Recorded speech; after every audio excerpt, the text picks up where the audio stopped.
नमस्कार, राधे राधे दोस्तों। कैसे हैं आप सब? आई होप आप लोग अच्छे होंगे, मस्त होंगे और अपनी पढ़ाई ज़बरदस्त तरीके से कर रहे होंगे। दोस्तों, हम लोग आज से शुरुआत करेंगे। यूपी ट्रिपल एससी ने जितने भी क्वेश्चन हिंदी में पूछे हैं अब तक, लगभग 48 से 49 एग्जाम के क्वेश्चन आज से हम स्टार्ट करेंगे और चैप्टर वाइज हम सारे देखेंगे। दोस्तों देखिए, मैं ज़्यादा बताऊंगा तो ऐसे ना समझ पाएंगे, हम आगे बढ़ के बताते हैं आपको। देखिए दोस्तों, ये सारी चीज़ें आप देखिएगा यहाँ कि कितने क्वेश्चन पूछे गए चैप्टर वाइज। ये सारे टॉपिक हम एक एक दिन में एक चैप्टर कंप्लीट करते जाएंगे। 100 क्वेश्चन हो उस चैप्टर में, 200 हो या मतलब 50 हो, 60 हो। देखिए इतने एग्जाम इसमें समाहित है दोस्तों। 2017, 18, 19, 20, 21, मतलब इतने एग्जाम को इसमें समाहित किया गया है। और अगर हम बात करें तो टोटल क्वेश्चन दोस्तों इसमें जो है 1835 लिखा है, लेकिन व्याख्या सहित दोस्तों इसमें बहुत सारे क्वेश्चन दिए हुए हैं। ठीक, उसमें तो कम बताया है क्योंकि और भी सारी चीज़ें इसमें समाहित हैं।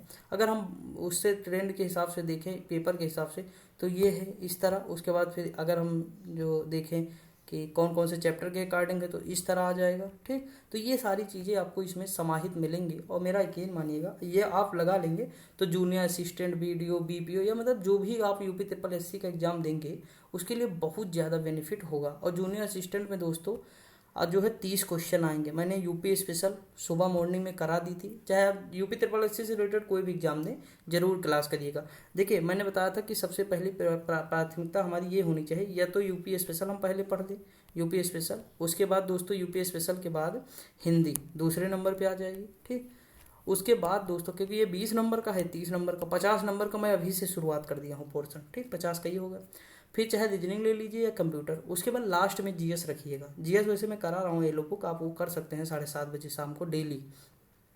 लेकिन आपको ये डेली प्रैक्टिस सेट 3-3:30 बजे डेली प्रैक्टिस सेट मिलेगा। आप अपना सपोर्ट जरूर कीजिएगा दोस्तों, क्योंकि बहुत मेहनत लगती है। मैंने अपना सारा कुछ छोड़ दिया, लाइब्रेरी वाइब्रेरी सिर्फ इसी में मतलब लग गया हूँ। ठीक, बहुत सारी क्वेरी थी तो मैं सोच रहा हूँ उसे फिल ही कर दूँ। तो ये सारी चीज़ें हैं, तो थोड़ा आप सपोर्ट जरूर बनाएंगे और थोड़ा प्यार दिखाएंगे। तो हम दोस्तों देखिए वर्णमाला से शुरुआत करेंगे। वर्णमाला में टोटल 100 से ज़्यादा क्वेश्चन हैं जो हम आज कवर करेंगे। ठीक, और जितने भी एग्जाम में पूछे गए सारे इसमें दिए हुए हैं, सारे समाहित हैं। उसके बाद हम एक एक टॉपिक उठा लेंगे इस तरह से और कवर करते हुए चलेंगे। तो हम टाइम वेस्ट नहीं करते हैं, आगे बढ़ते हैं। और पसंद आएगा तो प्यार जरूर दीजिएगा। अगर हम दोस्तों बात करें, यहाँ पे देखिएगा पहला क्वेश्चन दिया है, निम्नलिखित में से कौन सा अंतस्थ व्यंजन है? मोस्ट इंपॉर्टेंट है। देखिए अंतस्थ व्यंजन दो है, या ला वा, ये होते हैं 4 अंतस्थ व्यंजन। ठीक, आपको रट लेना है क्योंकि मोस्ट इंपॉर्टेंट है, कई बार एग्जाम में आया है। तो देखिए इसमें कौन सा नहीं है, मतलब कौन सा है पूछा है। तो देखिए पा होगा नहीं, टा होगा नहीं, चा होगा नहीं, तो पहला ही ऑप्शन ला हो जाएगा। ठीक, लिखा है अंतःकरण से उच्चारित होने वाले व्यंजनों को अंतस्थ व्यंजन कहा जाता है। निम्नलिखित में से कौन सा स्वर कंठ तालव है? यानी जो कंठ से भी बोला जाए, जो तालु से भी बोला जाए। देखिए मैं आपको एक बात बताऊँ, जैसे मान लीजिए, देखिए फिगर तो मेरा बहुत अच्छा नहीं बनता है, लेकिन एक सेकेंड यार, नहीं तो आप लोग चिल्लाएंगे। देखिए ये मान लीजिए मैं किसी इंसान को बना दिए, इसके बाल वगैरह भाई बना दूँ, थोड़ा वीआईपी बन गया। देखिए पहला उसका क्या आएगा, यहाँ कंठ आएगा, यानी का वर्ग हो जाएगा इससे। ठीक, कंठ आ गया। कंठ के बाद देखेंगे आप थोड़ा ऊपर आएंगे तो यहाँ पे तालु आ जाएगा। इसका क्या, कंठ तालु, इस जगह पे तालु आ जाएगा पीछे थोड़ा। उसके बाद मूर्धन्य आ जाएगा, यानी ऊपर देखेंगे जहाँ जीभ मुड़ती है। उसके बाद दोस्तों जो है ओंठ आ जाएगा, फिर सॉरी उसके बाद दांत आ जाएगा, फिर ओंठ आप देखेंगे, ओंठ आ जाएगा। ठीक, या ओंठ आ जाएगा उसके बाद दांत आएगा। इस तरह आप याद कर सकते हैं।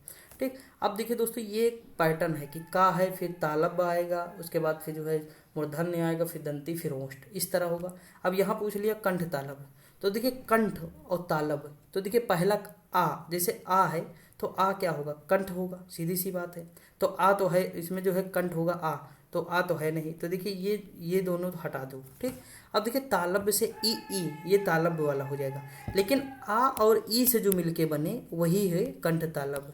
तो अब देखिए छोटी ई रखो चाहे बड़ी ई रखो, तो इसमें देखिए ई और आ से मिलकर जो बना है वो केवल यही अक्षर है, ए हमारा। समझ आया कि नहीं? तो ये कंठ तालब्य है। आय होता तो ये भी कंठ तालब्य हो जाता, लेकिन यहाँ ऑप्शन नंबर ए। देखिए याद करने, इसमें रटना नहीं है दोस्तों, बस समझना है, याद करना है। अगला दिया अनुस्वार किसका कार्य करता है? तो अनुस्वार दोस्तों पंचम वर्ण का कार्य करता है।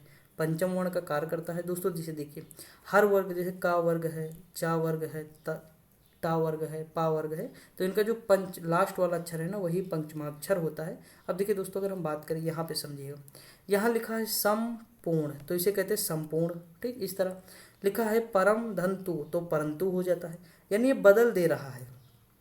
ये जो माँ आ रहा है इसे बदल दे रहा है बिंदी में, अनुस्वार में बदल दे रहा है। ठीक, लेकिन अगर दोस्तों आप कंचन देखते होंगे, जैसे लिखा है कंचन, तो ये भी तो अगर हम देखेंगे तो बदल देगा, जैसे कंचन इस तरह लिखा जाएगा, ये भी सही है कंचन, इस तरह। ठीक, क्योंकि ये इया जो है ना, ये इसका जो है का खा गा घा अंगा, चा छा जा झा इया, तो देखिए ये चा के बाद वाला जो है ये आ जाएगा। समझ में आया कि नहीं कुछ यार? यानी इसके पहले ये जो लगा है ना, ये इसके अकॉर्डिंग लगेगा। आई होप समझ में आया होगा, इतना तो आप समझते होंगे। अगला दिया, जिन स्वरों के उच्चारण में हवा नाक से भी निकलती है उसे कहते हैं अनुनासिक स्वर कहते हैं। क्या कहते हैं? अनुनासिक। इसमें कौन कौन से हैं? अन है, आ है, जैसे हॉस्पिटल वाला ना, तो उसमें आ, फिर ई है। निरनुनासिक में कौन कौन से आता है? जो हवा केवल मुंह से निकलती है, जैसे आ, बड़ा, बड़ी। अगला दिया, निम्नलिखित में से कौन सा संयुक्त स्वर नहीं है दोस्तों? अब देखिए संयुक्त स्वर इसमें कौन सा नहीं, जैसे ये जो है, क्योंकि ये आ प्लस ई से मिलकर बना है ना। अब देखिए वैसे भी ये भी मिलकर बना है, ये भी मिलकर बना है, लेकिन आप देखेंगे ऊ नहीं मिलकर बना, ये मूल शब्द है। कौन सा है?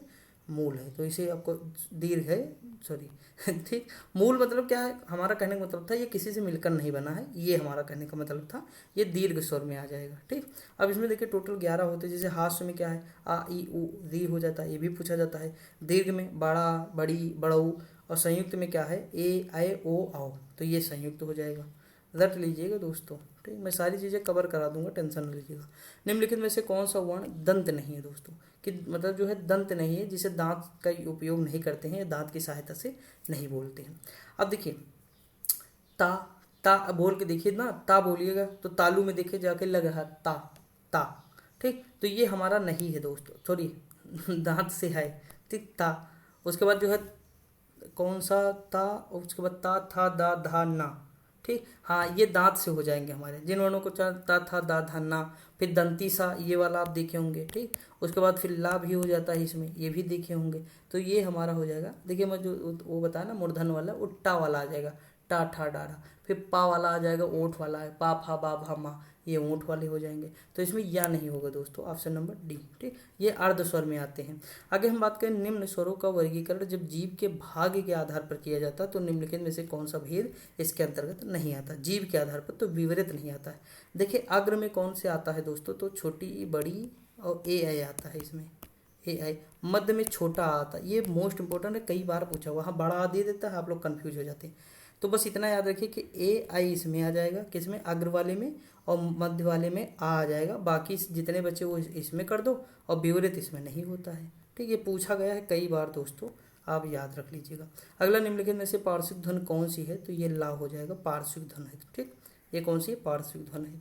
अगला दिया है कि टा वर्ग उच्चारण के दृष्टि से किस प्रकार का? देखिए टा वर्ग अभी हम बताए थे कि ये मूर्धन्य से बोला जाता है, टा ठा डा ढा। जैसे का है तो का वर्ग है कंठ से, क्योंकि पहले कंठ आएगा फिर तालव्य आएगा। ता था दा धा, ये जो है दंत से बोला जाएगा। तो ये सारी चीज़ें आप देखेंगे, सारी चीज़ें आपको आ रही हैं। निम्नलिखित में से कौन सा दीर्घ स्वर? अब दीर्घ स्वर में भैया चले आओ, ये देखो बड़ा लिखा है तो दीर्घ स्वर में आ जाएगा। अब देखिए इसमें कुछ और दिया है, जैसे हास्य स्वर में ऊ आ जाएगा। संयुक्त स्वर है, जैसे ए है, मैंने बताया ही ऊपर, ओ, ये भी संयुक्त स्वर में आ जाएगा। अगला दिया चा छा जा झा इया का उच्चारण किससे होता है दोस्तों? तो ये तालु से होता है। किससे होता है? तालु होता है। जिन ध्वनियों के उच्चारण में जिह्वा का मध्य भाग तालु से स्पर्श करता उन्हें तालव्य कहते हैं, जैसे ई, चा छा जा झा या सा, ये सारी चीज़ें। अगला दिया है प्रत्येक वर्ग का दूसरा और चौथा वर्ग। जैसे देखिए या किससे संबंधित है? या तालु से संबंधित, सॉरी दोस्तों। जैसे देखिए यहाँ पे या जो है तालु से संबंधित है। ये वाला क्या है? तालव्य सा। ये वाला दंती सा, ये वाला तालव्य सा है, और ये मूर्धन्य सा है, सॉरी मूर्धन्य सा है। देखिए पिचरुआ सा, फलानवा सा, षटकुलवा सा, ये सब फर्जी बातें हैं। ठीक दोस्तों, ये क्योंकि बहुत कम लोग कह पाते हैं कि दंती सा, फिर देखिए पहले ये दंती सा हो जाएगा, फिर ये तालव्य सा, ये फिर मूर्धन्य सा। ठीक, तो ये चीज़ बोलना है आपको भी, ताकि पढ़े लिखे लगो, ये नहीं कि सटकोड़ वाला सा, सलजम वाला सा, सपेरा वाला सा, तो ये सब गलत बात है। अगला है प्रत्येक वर्ग का दूसरा और चौथा वर्ण क्या कहलाता है दोस्तों? तो महाप्राण कहलाता है। दूसरा और चौथा महाप्राण कहलाता है, और पहला, तीसरा और दोस्तों पांचवा ये अल्प प्राण कहलाता है। ठीक, तो आप ये कर ही लेंगे प्रत्येक वर्ग का वर्ग, चा वर्ग, जैसे का खा गा घा अंगा, चा छा जा झा इया, तो ये वाले वर्ग होते हैं। ठीक, उच्चारण के दृष्टि से संभल ध्वनि का कौन सा? देखिए दोस्तों, जहाँ पे इस तरह नजर आए ना, वहाँ पे हम संपृक्त ध्वनि कहते हैं इसे। क्या कहते हैं? संपृक्त ध्वनि। ये याद रख लीजिएगा यार, मोस्ट इंपॉर्टेंट है, कई बार पूछा गया इस तरह। अगला क्वेश्चन दिया, जिन भाषा में हास्य स्वरों की संख्या, देखिए 4 हैं। कौन? छोटा, बड़ा, छोटी, बड़ी, सॉरी छोटा, बड़ा, सॉरी छोटा, छोटी, छोटाऊ और दीर्घ, ये हो जाएंगे हास्य स्वर हमारे। ठीक, तो ये इतना अभी ऊपर हम लोग देख भी चुके हैं, फर्जी टाइम वेस्ट नहीं करते हैं। ये देखो यहाँ पे लिखा हुआ है। और दीर्घ स्वर में तो जानते हैं सारे आएंगे ये वाले, दीर्घ स्वर में आ जाएंगे। और इसी में संयुक्त स्वर भी समाहित है दोस्तों। लिपि चिन्हों के क्रमबद्ध समूह को क्या कहते हैं? तो ये दोस्तों वर्ण समूह होना चाहिए। देख लेते हैं क्या होगा। वर्ण कहलाता है दोस्तों। यह क्या लिखा है? हिंदी भाषा की सबसे छोटी इकाई ध्वनि कहलाती है। इसी ध्वनि को ही वर्ण कहा जाता है। और वर्णों के क्रमबद्ध समूह को वर्णमाला कहते हैं, जिसमें 52 नहीं 53 हो गए वर्तमान में। एक दोस्तों इस तरह का एक विशिष्ट होता है, वो वाला शामिल कर दिया गया। ये विशिष्ट व्यंजन है। कौन सा? विशिष्ट व्यंजन, इसका नाम ही है विशिष्ट व्यंजन, याद कर लीजिएगा। अगला दिया, ऐसी कौन सी 2 मात्राएं हैं जिनका प्रयोग तो किया जाता है किंतु उनका समावेश स्वर में नहीं किया जाता है? तो ये अन व हा हो जाएंगे। ये चीज़ बस रट लीजिएगा थोड़ा। जैसे देखिए, अन क्या है? अनुस्वार है, आहा विसर्ग होता है। ठीक, इसे संयुक्त रूप से अयोग वाह कहते हैं। दोस्तों गर्मी बहुत लग रही है, आप जानते हैं कि लाइट साइट सब बंद करके वीडियो बनाना पड़ता है। और आज मैंने कम से कम 3-4 वीडियो बनाई है पूरे दिन में। हालत ख़राब हो गई, लेकिन कोई दिक्कत नहीं, आप सपोर्ट आपको चाहिए बस। अगर हम आगे बात करें, किस व्यंजन का उच्चारण स्थान तालब्य है? अब देखिए तालब्य वाला वही याद करिए, का कंठ हो गया, उसके बाद तालब्य आ गया यानी चा वर्ग, तो चा छा जा झा। अब देखिए झा यहाँ पे है। तो ये थोड़ा तरीका है, इसे अगर फॉलो करेंगे तो बहुत अच्छा रहेगा आपके लिए। और बाकी ये लिस्ट याद कर लीजिएगा, स्क्रीनशॉट ले लीजिएगा। जैसे का वर्ग आ जाएगा, इसमें आ जाएगा बड़ा, हा विसर्ग ये कंठ हो जाएंगे, ई या यस तालब्य हो जाएगा, री है, रा है, और ये कौन वाला? मूर्धन्य सा। देखिए यहाँ पे है ना मूर्धन्य सा, ये तालु वाला सा, ये दंती सा है, ला भी इसमें आ जाएगा। ओठ में ऊ पा वर्ग आ जाएगा। अब कंठ तालब्य जो मिलकर बने हैं, कंठ और तालु से जो मिलकर बने हैं, कंठ और ओठ से जो मिलकर बने हैं, वह जो है दंतोष्ट। ये मोस्ट इंपॉर्टेंट है। कई बार ये कक्षा 8 में थे तब मैम ने मुझसे पूछा था, मतलब होमवर्क दिए थे, तब मेरा गलत हो गया था, तब उन्होंने दंतोष्ट बताया था, तब से याद है, सोच लीजिए। वह देखो हमेशा याद है उस मतलब कुछ चीज़ें जहन में बैठ जाती है ना, तब वो वही वाला हाल है। जिन ध्वनियों की गणना न स्वर में की जाती है न व्यंजन में, उसे क्या कहते हैं दोस्तों? अयोग वाह। अभी जस्ट ऊपर देखे हम लोग, अन और आहा। ठीक, ये जैसे ये वाला क्या है? अनुस्वार, तो ये अन हो जाएगा।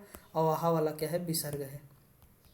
अगला क्वेश्चन है कि स्वर तंत्रियों के आधार पर व्यंजनों को कितने वर्गों में बांटा गया है? स्वर तंत्री के आधार पर तो देख लेते हैं दोस्तों, ये बांटा गया है 2 वर्गों में, सघोष और अघोष। अब देखिए सघोष व अघोष दोस्तों, देखिए यहाँ पे क्या दिया है? अघोष में देखिए कौन कौन से आते हैं। अघोष में आता है व्यंजन का पहला दूसरा वर्ण आता है, यानी 1 2 अघोष में हो जाएंगे। ठीक, और जो है तो उसके बाद 3 4 और 5 किस में आ जाएगा? सघोष में आ जाएगा। उसके बाद याद अलावा हा, ये भी सघोष में आ जाएंगे। अब एक चीज़ और सॉरी, हाँ हा टक आ जाएगा। और ये देखिए अंतस्थ जो ये हमारा है ना, सा मतलब ये जो है तालब्य सा, मूर्धन्य सा, दंती सा, ये जो तीनों सा हैं ये अघोष में आ जाएंगे। और हा जो आ जाएगा वो सघोष में आ जाएगा। और उसके बाद जो अंतस्थ व्यंजन है याद अलावा, ये भी आ जाएंगे इसमें। और उसके बाद तीसरा चौथा और पांचवा ये भी किस में आ जाएगा? तो अघोष में आ जाएगा, याद रखना। अब जो है अल्प प्राण में क्या था?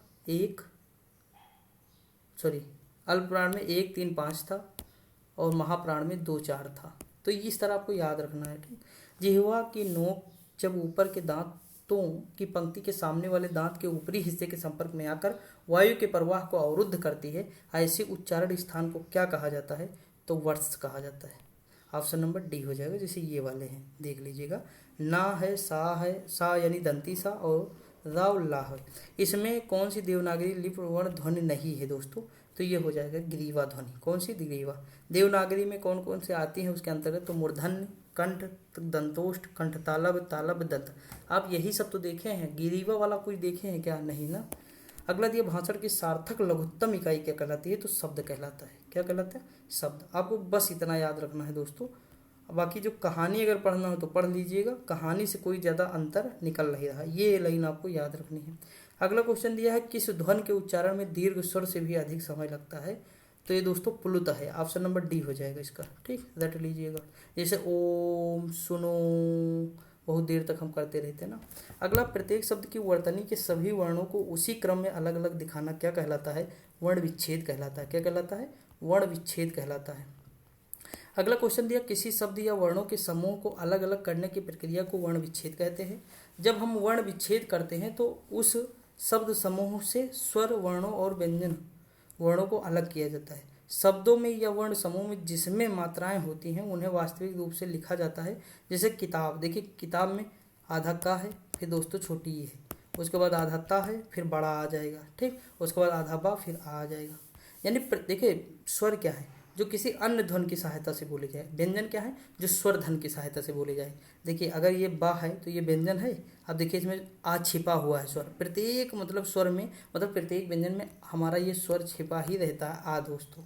ठीक, बड़ा आ भी रहता है, ऐसा नहीं कि छोटा आ रहता, बड़ा भी रहेगा, बड़ी भी रहेगा, मतलब स्वर जरूर रहेगा उसमें प्रत्येक व्यंजन में। आगे अगर हम बात करें तो वर्णमाला में स्पर्श व्यंजनों की संख्या कितनी है? 25 है। वही दोस्तों स्पर्श व्यंजन देख लीजिए, यही स्तर में का वर्ग, चा वर्ग, टा वर्ग, ता वर्ग, पा वर्ग।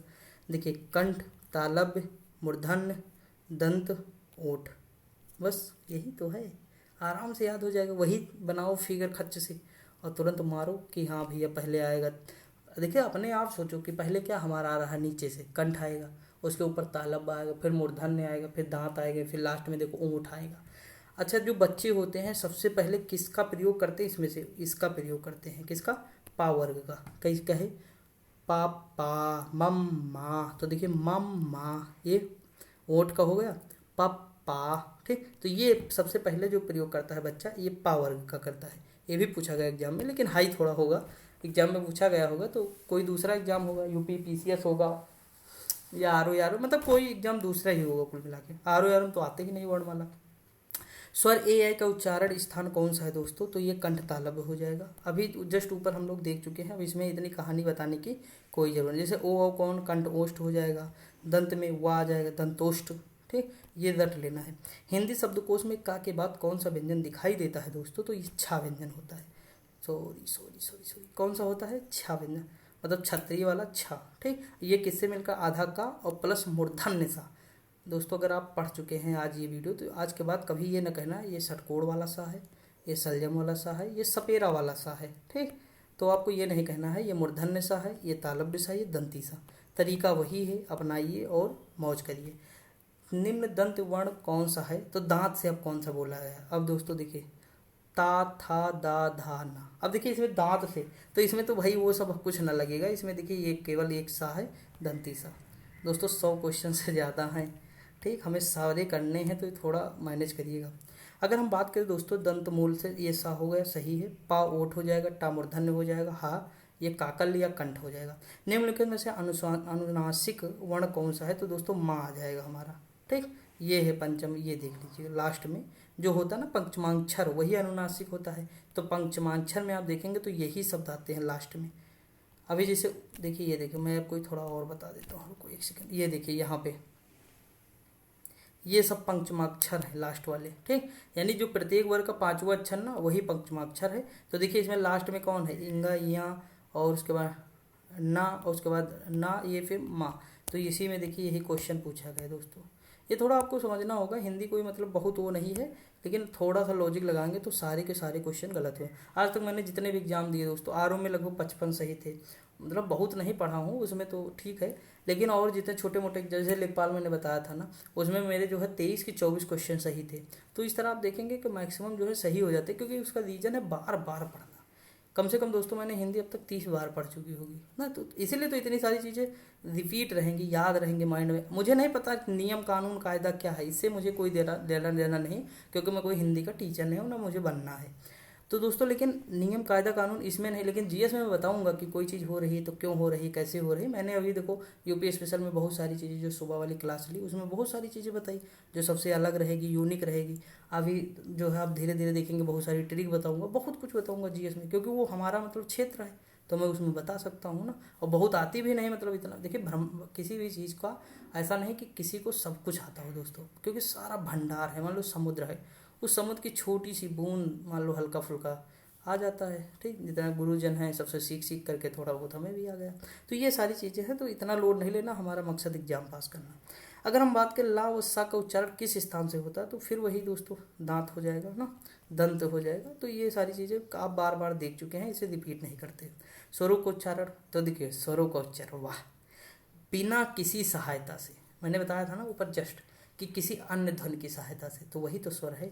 और लेकिन व्यंजन क्या है, जो स्वरों की सहायता से बोले जाते, यहाँ लिखा है व्यंजन वर्णों का उच्चारण स्वरों की सहायता से होता है, जैसे आध्वनि, ये हमेशा लगी रहती है। निम्नलिखित में से कौन सा शब्द प्रयत्न और उच्चारण के आधार पर व्यंजन का वर्गीकरण नहीं है? तो दोस्तों सघोष तो आप अभी नहीं देखे थे, सघोष जस्ट ऊपर देखे थे, तो ये तो नहीं है। बाकी ये सब है, पार्श्विक है, ऊष्म है, उत्क्षिप्त व्यंजन है, ये सारी चीज़ें हैं। ठीक, अब देखिए यहीं पे सघोष आ गया, डिवीजन कर लीजिएगा कि तीसरा होगा, चौथा होगा, पांचवा होगा, और इसमें हा भी शामिल होगा और सारे स्वर भी शामिल होंगे, या होगा, अंतस्थ व्यंजन भी होंगे। देखिए ये सारी चीज़ें, यही सब याद करना पड़ता है। जिन स्वरों के उच्चारण में 2 मात्रा का समय लगता है, हास्य स्वर से दोगुना समय लगता है, उन्हें क्या कहते हैं? तो ये दीर्घ स्वर हो जाएगा, या गुरु स्वर हम कह सकते हैं। तो ऑप्शन नंबर बी हो जाएगा। ठीक, इसे दीर्घ स्वर या गुरु स्वर कह सकते हैं। आई होप आपको समझ में आ रहा होगा। आगे बढ़ जाएं। अगला क्वेश्चन दिया है, जिस स्वर ध्वनि के उच्चारण के समय स्वर तंत्री में कंपन होता है, उच्चारण स्थान के आधार पर ध्वनियों के वर्गीकरण में उसका क्या स्थान है? तो ये काकल्य है दोस्तों। क्या है? काकल्य है। जैसे इसमें देखिए, इसके अंतर्गत हाव आ जाता है, हमारा क्या आ जाएगा? हाँ। लेकिन अगर मैं दोस्तों आपसे पूछूं, देखिए यहाँ पे ये सारी चीज़ें, इतनी सारी चीज़ें पूछ लिया, इसलिए हम काकल्य लगा लेते हैं। लेकिन अगर हम पूछो हा मतलब है, तो कंठ भी है, ये कंठ से भी हा हम बोलते हैं। ठीक, बोल के देखिएगा। निम्नलिखित में से किस शब्द में स्वर व्यंजन संबंधी अशुद्धि नहीं है दोस्तों? ऊर्जस्वी नहीं है। जैसे ऑप्शन नंबर क्या हो जाएगा? देखिए ये ईसाई नहीं होगा, ईसाई में डबल ये होता है। ठीक, औत्सुक नहीं होगा, उत्सुक होता है इसका। अगर हम बात करें आरोग्य, तो आरोग्य इस तरह होता है, लेकिन ये वाला सही है। ऑप्शन नंबर क्या हो जाएगा? सी इसमें सही है। ठीक दोस्तों, अगर हम आगे बात करें यहाँ पे, निम्नलिखित में से कौन सा शब्द स्वर्ग का वर्गीकरण नहीं है दोस्तों? तो अब देख लेते हैं, एक सेकंड। देखिए इसमें स्वर्ग का वर्गीकरण नहीं है, तो ये जो द्वित्व है ना, ये नहीं है दोस्तों। क्या नहीं है? द्वित्व इसमें नहीं आता है। ठीक, आगे बढ़ जाए। अब देखिए इसमें हास्य स्वर हम लोग देखे हैं, दीर्घ भी जानते हैं, संयुक्त भी जानते हैं, और ये एक मात्रिक, द्विमात्रिक, त्रैमात्रिक, ये सारी चीज़ें, जैसे ओम है या प्लुत स्वर त्रिमात्रिक होता है, ये सारी चीज़ें जानते हैं। निम्नलिखित में से कौन सा मूल दीर्घ स्वर नहीं है? तो भैया सीधी सी बात, ये तो होगा नहीं, क्योंकि ये आ और ऊ से मिलकर बना है, ओ। ठीक, और जो औ है ना, ये किससे मिलकर बना है? तो बड़ा बड़ी ऊ से, बड़ा ऊ से मिलकर बना है। आगे बढ़ जाएं। अगला है, हिंदी में ध्वनियाँ कितने प्रकार की होती हैं? तो 2 ध्वनियाँ होती हैं दोस्तों, 2 प्रकार की। एक स्वर होता है, एक व्यंजन होता है। मात्रा के आधार पर स्वर कितने प्रकार के होते हैं दोस्तों? तो 2 प्रकार की होती है, हास्य स्वर, एक दीर्घ स्वर होता है। ठीक, आगे बढ़ जाएं। जिह्वा के आधार पर स्वर कितने प्रकार के होते हैं? तो 3 होते हैं, हमने अभी जस्ट ऊपर बताया था।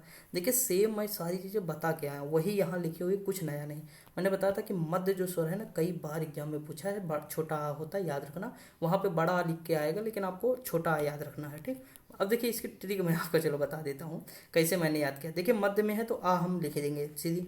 अब हमें दिक्कत इसमें है। देखिए तो ये जो ई है ना, देखिए अग्र, तो अग्र का हम सोच लें कि अग्रीय लिख दें। क्या लिख दें?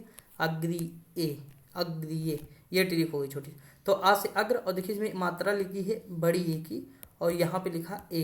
तो देखिए इसके समूह वाले ले लीजिए, बड़ी ई लिखा है तो छोटी ई भी होगा, छोट ए लिखा है तो आई भी होगा इसमें। ठीक, तो ये देखिए थोड़ा लॉजिक लगाना है आपको और याद रखना इस तरह। अगला दिया, जिनका उच्चारण स्वतंत्रता से होता है, जो व्यंजन के उच्चारण में सहायक होते हैं, उसे स्वर कहते हैं। बहुत छोटा सा बात है, और स्वर की संख्या 11 है, लेकिन टोटल वर्ण पूछे आपको तो 53 बताना है। ठीक, ई, छोटी, बड़ी, चा, छा, जा, जहा, इया आदि उच्चारण किससे होता है? तो ये दोस्तों तालव्य से होता है, बताने की जरूरत है। चा वर्ग ना, आप सब समझ रहे हैं दोस्तों। एक से अधिक वर्णों के मेल को क्या कहते हैं? तो अक्षर कहते हैं। जैसे देखिए यहाँ पे ये देखिए। ठीक, तो थोड़ा आराम से देखिएगा, आपको सारी चीज़ें पता हो जाएंगे और लट जाएंगे दोस्तों। अब जाके प्रैक्टिस सेट या मतलब कोई भी चीज़ लगाइएगा, आपकी वर्णमाला नहीं गलत होंगी इसके बाद। मैं इतना जानता हूँ, क्योंकि जितनी भी चीज़ें बतानी थी, जितना मतलब आपको सारी चीज़ें बताई जाती होंगी अलग अलग, वो सारी चीज़ें मैंने यहाँ समाहित कर दी। जैसे दीर्घ स्वर इसमें कौन सा है? तो बड़ी ही हो जाएगा। अंतस्थ व्यंजन कौन सा है? तो या, वा, दाला, तो वाह हो जाएगा। ठीक, दंती सा ये हो जाएगा। अगर हम आगे बात करें, निम्नलिखित में से अल्पप्राण व्यंजन कौन सा? अल्पप्राण 1, 3, 5, अब देख लीजिए दोस्तों, 3 किस में आता, का खा गा, ये देखिए ये हो गया। ठीक, और ये दूसरे में आता यानी महाप्राण आ जाएगा, का खा गा घा ये भी महाप्राण में आ जाएगा। ठीक, और टा ठा ये भी महाप्राण में आएगा, तो केवल एक अल्पप्राण है बस। तो ये थोड़ा आप याद रखेंगे। देखिए वही चीज़ें हैं, बस आपको दिमाग में रखना। देखिए एक पर्ची आप लीजिएगा जो स्टिक नोट्स नहीं होता है, उसमें अल्पप्राण, महाप्राण, अघोष, सघोष, अग्रीय, पश्च, मध्य, ये 4-5 चीज़ें चिपका दीजिए और डेली सुबह पढ़िएगा। बस वही आप कंफ्यूज होंगे, वही आपको दिक्कत करेगा। ठीक, बाकी जो है ज़्यादा कंफ्यूज नहीं होगा। अंतस्थ, तो अंतस्थ अगर याद है तो ठीक है, नहीं लिख लीजिएगा वो भी। निम्न में घोष वर्ण कौन सा है, घोष यानी वही दोस्तों सघोष, तो इसमें जा आ जाएगा हमारा। रीजन वही दोस्तों साफ है, आप सब जानते हैं। अभी जस्ट हम 3 बार इस पे चर्चा कराए हैं। सघोष में, सॉरी अघोष में भी 2-3 बार हम इस पे बात कर ही लिए हैं। निम्न में से ओष्ठ वर्ण कौन सा, देखिए ओ ये हो जाएगा ऑप्शन नंबर मतलब डी हो जाएगा। देखिए आ और आ ये कंठ हो जाएगा, ई तालब्य हो जाएगा। अब बचा क्या, सॉरी हाँ ठीक है, तालब्य हो जाएगा और बचा ऊ। दोस्तों इतना ईजी है कि मैं बता नहीं सकता हूँ, मतलब रट गया होगा आपको। तो जैसे ये देखिए नासिका वाला याद कर लीजिएगा, यही अनुनासिक है, यही पंचमाक्षर भी है, ये याद कर लीजिए ये वाले। ठीक, ये अन जो है नासिका से है और बाकी लेकिन पंचमाक्षर है पीछे वाले 5। अर्ध विवरित स्वर कौन सा है, तो अय है। देखिए ये मैंने आपको नहीं बताया है, अभी इसमें देख लीजिएगा और बताते हैं। देखिए लिखा अर्ध विवरित अय है, मुख द्वार के खुलने के आधार पर स्वर 4 प्रकार के होते हैं, ये भी नोट कर लीजिएगा। जिन स्वरों के उच्चारण मुख द्वार पूरा खुल जाए, जैसे ए तो ये विवरित हो जाएगा, आ बड़ा वाला ना तो ये विवरित हो जाएगा। अर्ध विवरित जिसमें आधा खुलता है, जैसे आ ए आ आओ, तो ये सब हो जाएगा। अर्ध संवरित जिन स्वरों के उच्चारण में मुख द्वार आधा बंद हो, ठीक, ये आधा खुला है और आधा ये बंद रहता है, आए ओ हो जाएगा, उसके बाद लगभग बंद हो तो ई ओ, ठीक ये हो जाएगा। अगला दिया जिन ध्वनि केवल मुख से निकलती है तो उसे कहते हैं निम्नोनासिक, केवल ध्वनि निकलती है दोस्तों जिनकी केवल मुख से निकलती है। समझ में आया कि नहीं दोस्तों। वृत्ताकार स्वर देख लेते हैं, ऐसे स्वर जिनके उच्चारण में ओंठों का आकार गोल हो जाए, वृत्ताकार, ओ आ, तो ये सब हो जाएगा। ठीक, समृद्ध में इस स्वर में मुख लगभग बंद होता है, अभी जस्ट ऊपर हम देख के आए। ई ओ। अनुनासिक स्वरों में क्या होता है कि इसमें जो है वायु या ध्वनि मुख के साथ साथ नाक से भी निकलती है, जैसे गांव है, दांत है, आंगन है, ये सारी चीज़ें। आगे अगर हम बात करें द्रग का उच्चारण क्या होगा, तो देखिए ये आधा दा है और जो ये नीचे का है ना ये वाला ये री है दोस्तों, याद रखें। जैसे टाइपिंग हम लोग जब करते हैं तो यही यूज होता है। तो आधा दा और री, जिसमें ये हटा दो ये हटा दो, अब आधा दा और री इसमें मिल गया। अब देखिए गा में आधा गा है और जो है उसके बाद आ है, तो ऑप्शन नंबर ए हो जाएगा। ठीक, देखिए अगर आपको सच बताए टाइपिंग आप करते होंगे तो ये सब आपके लिए आम बात है, वर्ण विच्छेद हवा में करेंगे। ठीक, तो ये सारी चीज़ें टाइपिंग की स्पीड बढ़ाइए दोस्तों, कम से कम यहाँ से 40-45 होगी आपकी हिंदी, तो वहाँ एग्जाम में आप ज़्यादा 25 कर पाएंगे। नहीं आप समझ लीजिए प्रेशर रहता है बहुत ज़्यादा वहाँ, तो ये चीज़ आपको मान के चलना है। अंतस्थ व्यंजन और ऊष्म व्यंजन, तो अंतस्थ व्यंजन होते हैं हमारे 4। अब ऊष्म व्यंजन कौन से होते हैं, तो उसमें जो मतलब दंती सा और 4-4 8 हो जाएंगे। आई होप 8 हो जाएंगे दोस्तों, क्योंकि इसमें जो दंती सा, मूर्धन्य सा, तालव्य सा और हा ये मिला के टोटल 8 हो जाएंगे। ठीक, यानी 4 अंतस्थ और 4 जो है ऊष्म होते हैं। अब ये देखिए यहाँ पे लिखे हुए हैं सारे। अगला क्वेश्चन दिया है दा का विवरण क्या है, तो देखिए दा क्या है, वर्ष है, लुंठित है, सघोष है, व अल्पप्राण है, तो ऑप्शन नंबर क्या हो जाएगा, ए हो जाएगा। अगला दिया काकल्य वर्ण कौन सा है, तो दोस्तों हा हो जाएगा, जस्ट हम लोग ऊपर देख के आए हैं। या उच्चारण कौन सा होता है, तो तालु से होगा। या किससे होगा, तालु। ये दोस्तों आपको मैंने बताना, ये रट लीजिएगा, चाहे जैसे लिख लीजिएगा, चाहे जैसे आपको याद करना है बस। सही महाप्राण वर्ण, सॉरी सभी महाप्राण वर्णों वाला वर्ग कौन सा है, तो महाप्राण यानी वही दोस्तों लगाना है 2-4 का कॉन्सेप्ट। ठीक, महाप्राण में तो 2-4 का कॉन्सेप्ट। अब देख लीजिए का खा यानी खा आ रहा है इसमें। ठीक, उसके बाद ता था दा धा, तो चा आ रहा है तो नहीं होगा, पहला होगा इसमें। ता था दा, ता था दा, तो दा आ गया, नहीं होगा, तो ये भी हटा दीजिए। अब बचे ये दोनों, माँ यानी पंचमाक्षर आ गया और इसमें पंचमाक्षर होना नहीं चाहिए, तो यही हो गया लो। देखिए का खा, उसके बाद चा छा, टा ठा, यानी ये 4 नंबर वाला फॉलो कर रहा है सब में। सही, इस तरह करना है दोस्तों आपको, और रट लीजिएगा। सभी स्पर्श व्यंजन है वही दोस्तों, का दा ला हा। ठीक, सॉरी, इसमें जो स्पर्श व्यंजन पूछा सभी हैं, तो देखिए इसमें ये ला वाला तो होगा नहीं, हा वाला होगा नहीं, हटा दो, ये इसमें नहीं होगा, ये वाला हो जाएगा, ऑप्शन नंबर सी हो जाएगा। अगला दिया कंठ तालव्य, फिर वही कहानी एक बार दोहराते हैं, ऑप्शन नंबर सी पे जाते हैं। अगला क्वेश्चन दिया हुआ है कि स्पर्श व्यंजन, कंठ व्यंजन, अघोष, महाप्राण ये सारे होते हैं, तो खा हो जाएगा, ऑप्शन नंबर सी हो जाएगा। अब दोस्तों ये सब बताने की इतना ज़रूरत है नहीं, क्योंकि सब रट गया है। एक second, sorry sorry sorry sorry sorry, ये बहुत टेबलेट हीट हो गया है मेरा, लेकिन वीडियो बनाना बंद नहीं दोस्तों। ये होगा महाप्राण, ठीक। अगला है दंतोष्ठ ध्वनि कौन सी है, तो दंतोष्ठ यानी ये वाह हो जाएगी हमारी, क्या हो जाएगी, या हो जाएगा तालु, फा हो जाएगा ओष्ठ, और दा हो जाएगा मूर्धा। अगर हम बात करें जब एक ही ध्वनि का द्वित हो जाए तब वह क्या कहलाता है दोस्तों, अगर द्वित हो जाए तो संपृक्त कहलाता है, क्या कहलाता है, संपृक्त ध्वनियाँ कहलाती है, ऑप्शन नंबर सी हो जाएगा। देखिए ये कौन सा यार, सॉरी दोस्त यार गलती हो गई, देखिए इसमें युग्मक हो जाएगा, ठीक। ये दोस्तों दूसरा है जो अभी जस्ट हम ऊपर देख के आए थे, वो दूसरा जैसे जिसमें संबल लिखा था, आप ध्यान दिए होंगे अगर दोस्तों, तो अगर इस तरह है वहाँ पे तो ये दिल्ली वाला बात कर रहा है, तो ये दूसरा है, अलग है दोस्तों, ठीक। सॉरी यार दोस्तों गलती हो गई, तो थोड़ा मैनेज कर लीजिएगा, ठीक। कभी कभी हो जाता है कि देखिए निम्न में दीर्घ स्वर कौन सा है दोस्तों, तो इसमें बाड़ा आ जाता है हमारा, ठीक।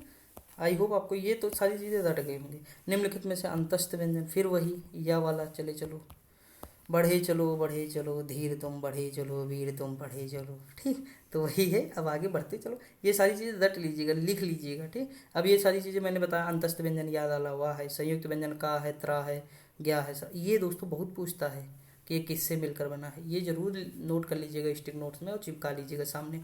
ऊष्म व्यंजन 100% याद करना है, कंठ व्यंजन भी आतालु वाला, मूर्धन्य वाला, पंचम अक्षर। लिखा है निम्न में महाप्राण व्यंजन कौन सा है दोस्तों, तो ये भा हो जाएगा महाप्राण, ठीक।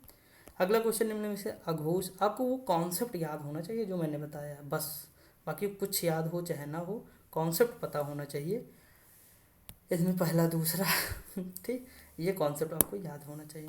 ऑप्शन नंबर इसका क्या हो जाएगा, ए हो जाएगा।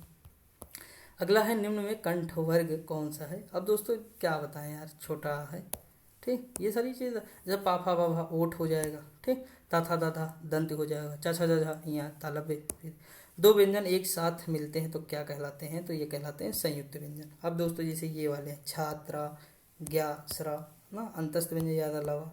अल्प प्राण में वही कहानी 1, 3, 5, महाप्राण में 2, 4, ये सारी चीज़ें। वर्ग तालिका के अनुसार हास्य, दीर्घ और प्लुत क्या है, तो दोस्तों स्वर है, क्या है, स्वर है। सघोष वर्ण कौन सा हो जाएगा, तो इसमें बा हो जाएगा, कहानी वही है, कुछ नया नहीं है, हर वर्ग का तीसरा, 3, 4, 5, ये सघोष हो जाएगा, 1, 2 हो जाएगा अघोष। ऊष्म व्यंजन कौन सा है, तो अब इसमें चले आओ, ये वाला ऊष्म व्यंजन हो जाएगा, ठीक। ये वाला कौन सा, अंतस्थ व्यंजन हो जाएगा, याद अलावा अंतस्थ, दंती सा, मूर्धन्य सा, तालब्य सा, ये हो जाएगा, और हा ये हो जाएगा ऊष्म व्यंजन, ठीक। अब देखिए यहाँ पे ये देखिए लिखा भी है। अगला क्वेश्चन दिया हिंदी वर्णमाला में अंतस्थ व्यंजन कौन कौन से हैं, तो याद अलावा अंतस्थ व्यंजन हो जाएंगे। यहाँ पे देखिए ये नोट कर लीजिएगा, इतना है, ठीक। पूछ लेता है तो आपको याद रखना। ऊष्म संघर्षी व्यंजन इसे कहते हैं, संयुक्त व्यंजन ये होता है। इससे बाहर दोस्तों एग्जाम में आपके नहीं नजर आएगा, आएगा तो मुझे बता देना, ठीक। मुझे तो नहीं लगता है कि आएगा इससे बाहर। हिंदी वर्णमाला में ऊष्म व्यंजन कौन सा है दोस्तों, तो ये वही हो जाएगा, ऑप्शन नंबर डी हो जाएगा, जो ऊष्मा थोड़ा पैदा कर दे, वो मुख को गर्म कर दे, यानी घर्षण जिसमें उत्पन्न हो। हिंदी भाषा की कुल वर्ण लिपियाँ कितनी है दोस्तों, तो देखिए इसमें 52 लिखा है, लेकिन आपको 53 मान के चलना है। जो अभी मैंने विशिष्ट व्यंजन का बात किया ना, उसे भी ऐड कर दिया गया, तो हो सकता है करंट में यही क्वेश्चन नजर आए, तो आपका मान के चलना है। बाकी जैसे आयोग वाह है, अनहा 2 हो जाएंगे, द्विगुण तो ये वाले हो जाएंगे, ताड़न जाति जिसे कहते हैं, ये हमारा संयुक्त हो जाएगा। बाकी ये सब हम कितना पढ़े हैं हम तो बता ही नहीं सकते, आप लोग खुद जानते हो। मध्य स्वर कौन सा हो जाएगा, तो मध्य स्वर दोस्तों इसमें कौन सा हो जाएगा, मैंने बताया था ना जस्ट अभी कि पूछा जाएगा, तो आपको याद रखना होगा। देखिए ऑप्शन नंबर ये हो जाएगा। आप समझ रहे हैं ना, जो मैं पढ़ा रहा हूँ आपको समझ में सारी चीज़ें आ रही हैं, क्या बता रहा हूँ सारी चीज़ें आ रही हैं, आपका कॉन्फिडेंस भी बढ़ेगा। आप देना इसके बाद कोई भी प्रैक्टिस सेट उठा के, तब देखना आपके वर्णमाला से कोई क्वेश्चन नहीं गलत होगा। निम्नलिखित में से कंठ वर्ण कौन सा हो जाएगा, तो कंठ वाला जिसे आ है, देखिए कैसे हम इसे मारेंगे, ये हो नहीं सकता है, री वाला होगा नहीं, क्योंकि ए अगर ये होगा नहीं तो ऑप्शन नंबर ये हो जाएगा, क्योंकि इसमें आ भी है, हा भी है और अन भी है। दा और माँ मिलकर बना है तो क्या बनाएगा। अब देखिए ये वाला दा है और जैसे ये माँ है, ठीक। अगर हम देखेंगे ये वाला जो मिलके बनाएगा तो ये नीचे की ओर आएगा, कहाँ, सॉरी, ये चला जाएगा, ये हो जाएगा इस तरह, ठीक। और एक होता है कि आधा माँ है और ये पूरा ला हो जाए तो ये बन जाता है इस तरह, ये वाला इस तरह बन जाता है। और एक में क्या होता है, एक ये वाला है आधा माँ है और दी हो जाए तो इस तरह हो जाता है। तो ये तीनों को याद रखेंगे। देखिए पदेन होता है, और दोस्तों ये थोड़ा नाम है जाके आप थोड़ा देख लीजिएगा सर्च करके। मेरे माइंड से पदेन वाला तो मुझे थोड़ा पता है कि होता है, बाकी माइंड से थोड़ा स्किप है, नाम उसका भूल गया हूँ, लेकिन तरीका यही सब है। जैसे ये है कि प्रा में पूर्ण वर्ण कौन सा, देखिए पूछ लिया यही प्रा में, तो ये कैसे अलग होगा, आधा पा होगा, दा होगा। जब आप टाइपिंग करेंगे मंगल फॉन्ट में तो दा के जस्ट बाद पा होता है, मतलब यहाँ दा है, उसके जस्ट बाद यहाँ का है, ठीक दोस्तों, का चा टा पा इस तरह होगा। रा यहाँ पे है, इसके जस्ट बगल पा है दोस्तों, तो आधा पा जैसे लगाएंगे और ये वाला बटन दाबेंगे तो ये इस तरह बन जाता है। जैसे प्रयोग, परिणाम, ये सब हम जब लिखते हैं तो यही करते हैं। तो ये दोस्तों हो जाएगा ऑप्शन नंबर रा, ठीक। ये पूरा है और बाकी ये आधा है, इस तरह दोस्तों। देखिए टाइपिंग करेंगे तो ये सब हमको लगता है मैक्सिमम तो वर्णमाला आपके ऐसे सही हो जाए। जैसे उद्यान है, ये देखिए सेम प्रोसेस भाई, उद्यान हम लिखेंगे तो यही फॉलो करेंगे, टाइपिंग यही करेंगे। पहले ऊ वाला, फिर दा वाला, फिर पहले दा, फिर उसके बाद हलंत लगाएंगे, फिर या, फिर बड़ा, ये सब करेंगे तो आराम से हम पहुंच जाएंगे उद्यान पे, ठीक है। निम्नलिखित में से कौन सा व्यंजन इस पर संघर्षी है, तो ऑप्शन नंबर ज हो जाएगा। अगला क्वेश्चन दोस्तों, अगर हम बात करें आय उच्चारण स्थान, तो देखिए आय में क्या है, छोटा आ है और बड़ी ई है, तो कंठ तालव्य हो जाएगा, सीधी सी बात है। वही दोस्तों, फिर वही चीज़ मिलेगी आपको सारी चीज़ें। तो आगे बढ़ जाए। देखिए 16 पेज तक हम पहुंच गए दोस्तों, इतने बढ़िया स्पीड पकड़े हैं। देखिए सा का उच्चारण स्थान क्या है, तो तालु है। हम 15 दिन के अंदर इसे हम कंप्लीट करने की पूरी कोशिश करेंगे, 15 दिन में कंप्लीट हो जाए, ठीक। फिर कुछ और कराएंगे, लेकिन आपका चलता रहेगा, बंद कुछ ना करेंगे पेपर तक। आगे बढ़ जाए। अगला क्वेश्चन है कौन, बस हमें दोस्तों सच बताएं, सपोर्ट चाहिए आपका, जितना ज़्यादा हो सके शेयर करो, जितना हो सके वीडियो देखो, और कोई कमी हो तो ज़रूर कमेंट करो, अच्छी लगे तब भी कमेंट करो, बुरी लगे तब भी कमेंट करो, कमेंट जरूर करो। मैं रिप्लाई एक एक का देता हूँ, आपको करना है दोस्तों। कौन सी ध्वनि महाप्राण नहीं है, तो ये जा है दोस्तों, ये जा वाली महाप्राण नहीं। अगला भाषा विज्ञान के दृष्टि से ऊ किस प्रकार का, देखिए ऊ, तो देखिए ना अग्र है ना मध्य है, पश्य हो जाएगा, ठीक। क्या है, पश्य। अब लेकिन देखिए पश्य है तो इसमें दो है पश्य, एक है, ये हटा दीजिए दोनों, एक है पश्य विवरित, एक है पश्य संवृत, तो ये संवृत में आ जाएगा, ठीक। ये पश्य स्वर के अंतर्गत आता है, लेकिन इसे हम ऑप्शन डी में रख देते हैं, ठीक दोस्तों।